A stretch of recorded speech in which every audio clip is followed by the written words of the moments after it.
you have to be your own self-starter. If you're not a self-starter, don't go into anything in real estate.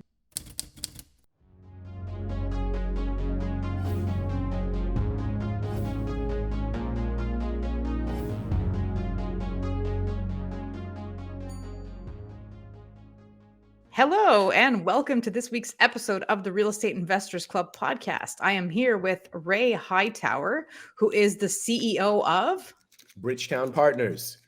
And who is also a podcaster. You want to just remind me the name of your podcast? I am also the host of the ROI Clear podcast. ROI because all business leaders are pursuing ROI aggressively, and clear because we need to be very clear to the people around us that we communicate with, our vendors, our employees, our contractors, our investors, everyone. That sounds like a good philosophy to be in right off the bat. I actually met Ray at RubeCon at the Real Estate Wealth Builders Conference in Phoenix a couple of weeks ago. We had a really interesting time. We connected over, I think it was like the last dinner on the last day. Yes. And so, Ray, why don't you tell the audience a little bit about, how you got started? What's your journey through life been that has led you to be on my show today? Wonderful. Well, first, thank you so much for having me here. We had a fascinating conversation because we talked about mindfulness, we talked about martial arts, we talked about investing.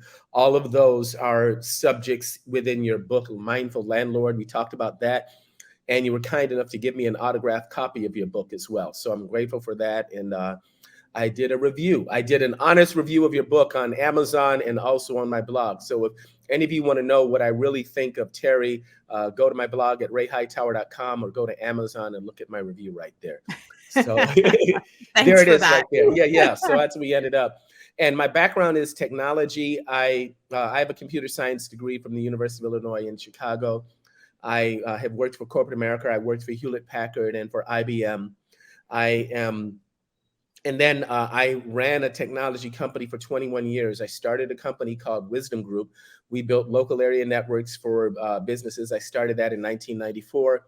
We pivoted from local area networks into software development, primarily with a platform called Ruby on Rails, or a framework called Ruby on Rails. And we did mobile app development, all of that. And then towards the end in 2016, that's when I sold the company to a larger company. And I also, around that time, launched Bridgetown Partners because I knew that I wouldn't be working for somebody forever. So I launched Bridgetown Partners, filed all the paperwork for that. And there I am, started doing acquisitions or pursuing acquisitions in 2017. By then I was living in California. I moved to California to run the Los Angeles office of the company that I sold to. But in California, I did not find deals that made financial sense to me. I would go through, do the underwriting, and I'd say to the broker, this is what I'm prepared to bid. And they said, well, you need to put a bigger number on there. And I said, but this is what's justified by the cash flow. And I'd say, no, I tell them this is what's justified by the cash flow. And they'd say, oh, Ray, don't worry about the cash flow. Look at appreciation. The property is going to appreciate. I will never bet on appreciation because, as you know, you're a professional investor for a long time. You can't bank on appreciation. You don't know when it's going to happen. It will happen over time, but we don't know when, and we don't know where we are in that cycle until we look at it in hindsight. So I started looking at deals in Arizona. I was driving from LA to Phoenix back and forth. And one day I woke up, I said, you know what? Why am I driving between LA and Phoenix, spending money on hotel and Airbnb and travel? Why don't I just move here to Phoenix? And that's what I did. In 2020, I moved to Phoenix. 4 months later, I was in my first multifamily deal, 93 units in Tucson. And then I continued to do more with partners here in Arizona. So that's it in a nutshell. Okay, so a lot of stuff there. Yes. What I'm getting is tech entrepreneur Yes. to real estate investor. Tell me about that, because that's not a immediately self-evident kind of transition to make. What happened for you? Yeah. Let me Ray, start my why'd tech you do company. something so random? Like, You're a tech guy. Why did you? Yeah, so exactly. random. That's a Yeah. very good question. I will say I was with when I was at IBM. I was in my mid-20s. A bunch of us, my friends and I, we traveled to Hawaii. We did red eyes and we piled up in hotel rooms together, kind of things that you do when you're still in college, although we were young adults, right? But we wanted to save money. We're all about saving money. So we're there in Hawaii looking around. And what I learned from talking to people there was that a lot of these people made their money in real estate. So I became fascinated with this. And when I got back to the States, or I actually got back to the mainland, I decided I was going to leave corporate America and go into commercial real estate. So I became a commercial real estate broker when I was 25. It was crazy. I did a bunch of random deals. I did vacant land, restaurants, multifamily apartments, industrial, retail, and one single family house. I did a whole bunch of brokerage deals. I didn't really make enough to support myself. I ended up running through all of my savings and all of that. And in the midst of that, I realized that I better go back to what I know, which is technology. I got a part-time job at technology, and then I was able to spin that into launching a technology company. So that's the circuitous route that I took. Okay. And then what happened on the other end of that? Because you then sold the tech company, and Yes. I actually have a little brother who's a tech entrepreneur, and he sold his first tech company and went right out and started another tech company. Yes. And then when he, one day he's going to sell this one. And then I'm like, what are you going to do? And he's like, I'm just going to invest in other tech companies, because like, that's what I know. Right. Yes. So yes. to me, that's like the more typical, let's say, trajectory of the tech entrepreneur, that like when they liquidate their stuff, they make some bunch of money, and then they angel invest, in their tech network. So that's not what you did. You decided, I'm going to buy multifamily. What happened? Like, why? Yeah. Part of that was anger and hunger. Okay. It's about anger and hunger. I was not satisfied with the way I left real estate before. I was a broker, and, I got my head whooped. I went through a bunch of experiences. My brother likes to say, my brother's a successful engineer, has been an automotive engineer for 30 plus years. He's an amazing automotive engineer. And in talking to him about this experience, one of the things he said to me, it's so wise. He's an extremely wise man. My brother said, that's the kind of experience that you wouldn't trade for $1 million, because I learned a lot doing it. I wouldn't trade that experience for $1 million, but I wouldn't repeat it again for 2. All right. So I got my head whooped there, but I wasn't satisfied getting my head whooped. It's kind of like if you're in a martial arts tournament and you get pinned or you get defeated in a tournament, you want to go back to that person who pinned you or defeated you and get back to them. And it's like, I'll tell you part of what the decision, part of it is I knew I wanted to go back to demonstrate that I had some skills there and that I could do it. I knew that I wanted to go back as an owner. In fact, I was walking in downtown Chicago. I was walking across the Randolph Street Bridge over the Chicago River. I remember this like it was yesterday. I was walking from west to east, and walking from east to west was one of the owners that I dealt with back when I was in brokerage. And this guy, his name was, let's just call him Stu, because that's his name. But he's really a good guy. But Stu's really good, sharp guy. I don't know what he's doing right now, but Stu said, "Hey, Ray, good to see you. Where are you right now? What are you doing at brokerage?" I said, "Stu, I left brokerage. I'm running a technology company. And when I come back to real estate, it will be as an owner." So that was, I was determined to not let that industry get the best of me. So that's part of the drive there. Part of it was anger. Part of it is the desire to not leave something undone. If something is, and I look around, I can't stand to leave dishes in the sink in my kitchen. I have to wash those dishes, or I can't stand to see junk, thrown around on my desk or anything like that. I have to finish that stuff. And I left that unfinished. I will say this, with our company, with Bridgetown Partners, although we are a real estate syndication company, we're at 570 doors right now in the state of Arizona, and we're also doing acquisitions in Tennessee and Texas. I still have goals to write software in the industry, because I see things that are undone software-wise in the commercial real estate industry. So if you look at the layers of a company, at the very base is commercial real estate. At the center is software development, because the commercial real estate, as you know, produces steady, reliable, predictable cash flow. That will finance what we do in software development. The reason we want that commercial real estate to finance what we're doing in software development is because it happens so many times when you're writing a piece of software that you run out of money before you have something that's good enough for people to pay for. So I want to make sure that we have steady, reliable, predictable cash flow from commercial real estate. Then we do the software development, feeds that. And at the very top, the third layer of my business plan is community service. And I'm working on all of those concurrently right now. I'm spending more time on the commercial real estate, of course, but the community service, at the third layer, part of that is the work I do with the Boy Scouts of America. I'm a proud Eagle Scout and a proud member of the Boy Scouts of America. So I do that through the Boy Scouts of America. And also the podcast, the ROI Clear podcast, is also a form of community service. We don't get paid to do podcasting. As you know, you don't get paid to do podcasting, but it's fun to talk to people. So, and then you can add value because your conversations, many times the conversations you're having are of value to people who listen. Yeah, absolutely. Yeah. No, absolutely.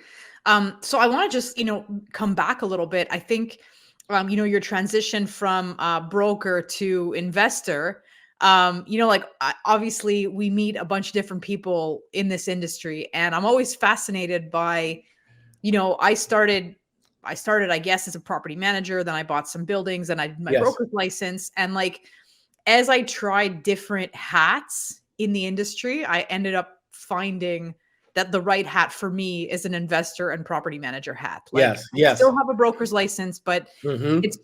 that's just not the right chair, the perfect chair for me to be in, as my main bread and butter. And like, Yes. sometimes I meet brokers who broker multifamily deals, and I'm like, do you own buildings? They're like, no. I'm just like, I really like sales and that's my thing. And I'm like, but you can make so much money like owning buildings. They're like, nope, I don't want to deal with the tenants. Yeah. So it's also interesting to see how like people, find their niche, I Yes. guess, in and find out where they're supposed to be. But I want to, if we go back to just let's say, your first deal, because I think that's always Mm-hmm. a fascinating moment, right? So, Yep. it sounds like there was a bit of a lag between when you left the tech field, moved to California, started looking for stuff, nothing made sense. Then you end up in Phoenix some years later. Yes. And so what was that first deal like? I mean, did you know you wanted to do syndications right away, or did you have a plan to like buy for yourself? And then what actually happened? What was Yeah. the Yeah. plan and what happened? What do they say? They say if you want to make God laugh, make plans, right? So yeah, I made plans. I had plans in California. My plan was to buy a 6 flat or 8 flat, 12 flat, something in that size range, and to move up from there. And while I was in California, I became aware of syndications. I got involved with a mentorship program, the Warrior Program, led by Rod Cleef. And through that program, I met a bunch of people who were doing syndication. I said, oh, wow, you mean to tell me that I don't need to use my own money? I can raise money from other people and do larger properties, 100 unit, 200 unit, and larger by forming relationships with other people. And I was hooked. I entered that. I decided that I wasn't going to do the 6 flat deal because that was my mentality in Chicago. And I think there's a lot of value in going that route because then you get a lot of hands-on experience. But my long-term vision for real estate is still what I do with the software in the real estate industry. I like being involved in the property management, but mainly through the professional property managers that we hire. So I did my first deal in Arizona. I came in as an LP. I put a very healthy amount into an LP deal with some GPs that I had gotten to know. That was 4 months after I got to Arizona, and it's a beautiful deal, 93 unit deal in Tucson. And the people who are GPs on that deal, that's Vertical Street Ventures, the VSV team. I originally met Kyle Mitchell, and then I also met Jenny Gu and Stephen Louis and Ronnie Gu and Kiyoshi Simon, other members of that team. I just liked the way they did business. They started another academy for people who wanted to invest in multifamily. I joined that. And through that relationship, I got into my first GP deal. That was a property here in Phoenix, and with a friend of mine, Kathy Jang, another investor who's been very successful in Arizona and in Kansas City. So really what it comes down to, I forgot your exact question, but I kind of like talking. So, Yeah, no, it was you were answering it. You just didn't realize okay. it. Like, it was about Okay. like how you got into your first deal, like Yes. whether you did a deal on your own, whether you jumped right to syndications. And so you were kind of you were in the process of answering that. Yeah. And you know what? I don't do anything on my own. I've realized that there are certain things that I'm very skilled at, and other things I want to partner with people who are skilled at those things. It's like on a football team. You've got people who are linebackers, and you get others who are wide receivers or running backs or the quarterback or defensive players. You got people in different positions. And if you focus on your position and get better and better at it, you're more attractive to others who are also good at their positions, and you come together and do great things. So that's what I've been able to do here in Arizona, just meeting people and collaborating with them. And Mhm. yeah, so that's how I ended up with some other partners, partnered on 146 units in Sierra Vista, Arizona. That's an assisted living space. My partners there, Prashant Kumar and Ryan Awai, know assisted living very well. I know Arizona and I know capital raising, and we got together and started working on that. So I get involved with asset management and capital raising on that. And they live in, Prashant lives in New York, about as far east as you can be in New York and still not be in the Atlantic Ocean. He lives way east in New York. And then Ryan Awai lives in California. And so it's a pleasure partnering with them. All the people that I've partnered with have just been wonderful people. I've mentioned some of their names across the board, but just I learn a lot working with them. Mm-mm. Have you really been listening to the episode, or has your monkey mind been taking you off in one direction or another? Our mental habits can be our biggest assets or our biggest liabilities as we pursue certain goals. For me, the biggest performance gains have always come from training my mind. In my book, Mindful Landlord, I talk about how you can train your mind and how you can apply some of these strategies to your journey in the real estate field. The book is available on Amazon and also on its website, mindfullandlord.com. Now I'll stop evangelizing for the power of mental training and let you get back to the show. And so I'm gonna just, you can tell me if you're you can't speak to this, but so this is like I'm in Montreal in Canada, Yes. and so this is most of our audience is Canadian. Yes. So I mean, what would you have to say for Canadians, who want to take some lessons from what you're doing? Like our, ecosystem with syndications doesn't work exactly the same way yours does. We don't have Yes. LPs. We have, personal. We can buy personally, or we can buy in corporations, but we don't have the same kind of structure, and then that ends up changing things a little bit.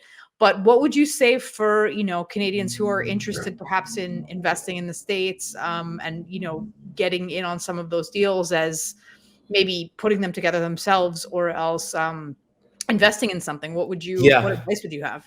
Yeah, I don't know Canadian law, so I'm not going to pretend to make comments in an area that I don't know. I will say this: I've met several Canadians, such as you, Terrie, who are completely fearless and will do the necessary research to make their investments work wherever it is they're investing. So you are certainly an example of someone who will go after opportunities where they are. And it's one of the things I loved about your book. You went through, like, there were certain obstacles you went through, but you also made a decision to run through the wall and figure out your way around whatever obstacles you had there. So I see that in you. I have another friend, a guy named Kamaljit Dunna, and this dude, he's based in Canada, but he invests here in the States. He's got an office in Florida, and he and his son are involved with that. I met them in Florida at a Rod Cleef event, and we stay in touch with each other. He's also interested in Arizona. So when I think of Canadian investors, I think of you too, because you've both been very successful in Canada, and you're looking at the US as another place where you want to invest, and you're not afraid of it. You do see the obstacles that are there, but it's like my dad used to say about obstacles, you either go over it, under it, around it, or through it. And I see that in both of you. That was the approach I would take, without having any knowledge of Canadian laws or US laws for that matter. That's why I hire a lawyer. Find out where the hurdles are and jump. Yes, exactly. Yes, find out where the hurdles are and jump. I like the way you said that. Yes. So let's get out of the purely business sphere for a minute. And I'll get to a question which I feel like people in the real estate field don't ask often enough. Yes. And that is the lifestyle hit question. Mm-hmm. Because it's not true that you get to, become a real estate investor or become a real estate syndicator and it's like no sweat, right? Like one day you were working a corporate job and the next day you're on private jets, like going here, going there. It's not true that that's how that transition happens. And so can you tell me about any, sacrifices or lifestyle hits that you took in the transitions you made to get where you are, because I think that's valuable for people to hear. Yeah, I got to tell you, the fuel expense on my private jet is crazy. Just kidding. I don't have a private jet, not yet. So, yeah, there are a lot of lifestyle hits that you take. One, you're no longer working 9 to 5. You are no longer working 9 to 5. You can take some time off during the day to do things if you want to get involved with things with your kids or with your family. Or, like Mother's Day. I went to Chicago to visit my mom over Mother's Day. That was a lot of fun to, hang out with her. And then I took my laptop with me because I also had Zoom calls that I had to do that were real estate related. We're fortunate that, like you and I, we're doing this conversation over the internet and we can see each other and talk to each other, but we're thousands of miles away. We're thousands of miles away from each other. So yeah, there's a lifestyle hit. And the other thing is, you have to be your own self-starter. If you're not a self-starter, don't go into anything in real estate, because you don't have a boss looking over your shoulder and say, do this thing right now. You have to be the person who starts that from within yourself, who does that thing right now. Or else if you don't do it when you need to do it, you don't get the deal that you were supposed to get, and your cash flow dries up. And then you have to go back to a W-2 where someone else will tell you do that thing right now. So I think that the biggest lifestyle hit is, and of course, I had gotten accustomed to it because I ran my technology company for 21 years. So, of course, I had to do that all the time. But there's some people, I would say this, if a person, and we get to know ourselves, if you're not a self-starter, don't become an entrepreneur. Real estate, if you're a broker or if you're an operator or a syndicator and all that, don't go into real estate if you're not a self-starter. That's what I would say. No, I think that's some good advice. And they, there's in martial arts, my coaches always used to say, when you're not training, your opponent is. Ooh. And I think that's yes. And you can definitely apply that to real estate, because if you're sleeping, somebody else isn't, and right. It's either finding the deal or having your eye on some ball, because while you're not managing things, the tenants are up to God knows what. Yes. Or take your eye off a specific ball, and you have to be awake and you have to be on top of your stuff. So yes. I love that, Terrie, what you just said. If you're not training, your opponent is. I love that. Yeah, I love that. Yes. So let me ask you in the same vein, kind of another question. What do you think in our industry people don't talk about that they should talk about? For me, I asked the lifestyle question because I feel like that doesn't get enough airtime. The sacrifices that we make to get where we are doesn't get enough airtime. What else do we not talk about that we should talk about? What is it that we don't talk about that we should talk about?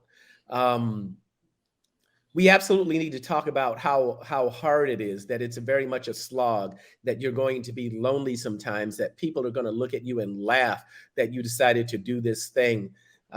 It's like and then, when things go wrong, you're the person who's going to get pointed at. There's a line from a poem by Rudyard Kipling, If. The poem is called If. And it starts off, if you can keep your head when all about you are losing theirs and blaming it on you, you're the, it's all well and good. Everybody wants to be the head of the company until something goes wrong. And then the head of the company is the one who's responsible for making it right. And we all, humans, we are wired to want glory and glamour and accolades and praise and celebration. But when something goes wrong, when something blows up, everyone's pointing at you. And it's a hard, lonely feeling when you go through that. I don't think anyone really talks about that because when we go on podcasts or when we get interviewed in magazines or Forbes 400 or something like that, any of those, we talk about how we were successful. But it doesn't happen in a linear fashion. I mean, you think about your journey. I love this in your book. You talked about all the circuitous paths your journey in achieving the success that you've achieved. And you talked about it in your real estate career and in your martial arts career. And I think it's fascinating. A lot of people don't talk about it because we just want to pretend, oh yeah, I just did this thing and, I'm just so cool. And aren't I awesome? And, but, there are times If you're a true entrepreneur and you've been it for any length of time, there are times when you were getting your butt kicked and you will wonder why you ever decided to do this thing. Yeah. So we No, I don't talk think, about that. yeah, I think, Yeah. no, I think you're absolutely right. And I think you're absolutely right. Also, everybody wants to be the one receiving the glory, but who wants to show up and take responsibility? Because Yes. that's the ultimate thing, right? Is that like, who wants to be responsible? Because you have to take the risk to make yourself responsible. And it's not always your money. And I mean, if it is your money, it's like your family's money, right? Like, because it's Right. not, you're not going to going to the store and gambling like $15 on something. You're not buying a $10 lottery ticket. Like, you're putting in a lot of your money or a lot of someone else's hard-earned money. And if the results are not there, like, you're the one who takes responsibility for it. And sure, it's nice when we make money, but if you don't, you do. I certainly, myself, and I know that my other colleagues, when we're not on the air, we often talk about, like, you're having a sticky moment. You're like, man, the responsibility of making this deal work. It's not just my time and money. It's like, my investors, it's the people who I shook hands with and looked them in the eye and said, I think I can pull this off. Right. Like, Yes. yeah, for sure. Yes, absolutely. They trust us. Yeah. They trust us. I have an investor who said it to me this way. I'm very active in the Boy Scouts, and he says, me investing my money with you, that's like parents entrusting you to take their sons on a camping trip. It's a sacred trust. Yeah. Yeah. Yeah. Absolutely. So unfortunately, Ray, we're running out of time. I'm gonna offer you, is there any last word of wisdom? Is there some way that people should reach out to you if they like what they heard today? How do you want to leave things? Yeah, sure. If anyone wants to reach out to me, if you go to rayhightower.com, that website is connected to everything I do. It's connected to Bridgetown Partners, ROI Clear, AZMM, some other things that I'm doing. But if you just remember my name, rayhightower.com, go there. If you're interested in the podcast, go to roiclear.com. We've got a lot of good people that we've interviewed there that we're excited about. So yeah, just reach out to me via rayhightower.com. And in closing, I just need to say thank you, Terrie. It was a pleasure meeting you here in Phoenix at that event, at the RubeCon event, hosted by Dustin Heiner. That was a remarkable event. And we just happened to be sitting near each other. So yeah, very good. Yes. Yeah, fortuitous, that kind of thing. So listeners, I encourage you, go check out Ray, go check out his podcast. One of the the great privileges of being in this real estate space and like meeting other people who are active podcasting, doing things like that, is that we have the good fortune to live in a time when we can create this content and have these interesting conversations. And whenever I have interesting guests on, it's, if you like what you hear from them, definitely go check out their stuff. We're going to drop that all in the show notes. And thank you for spending this half hour with us, Ray. Thank you so much, Terrie. It's been a pleasure working with you today.